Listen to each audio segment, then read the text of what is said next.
Firre. Para que quede así. No quede así. Quede así. Soy capitán. Atención, mis arreglos. Déployer yo, ou du moins voyer en stage à Petite Rivière de la Tibonite, côté que nous gagnons un contingent d'ingénieurs équatoriens qui travaillent.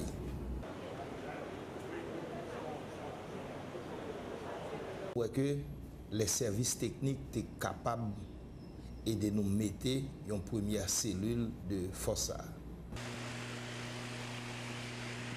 En cuanto a la cadre de reconstruction, ça, que le président républicain a décidé de réactiver le corps du génie militaire haïtien.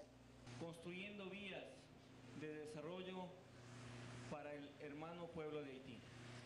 La sección sécurité, la sección technique et la sección de comunicación. Es mostrar las capacidades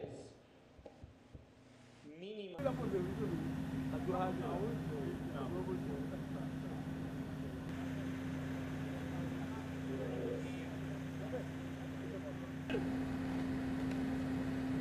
Personal, atención.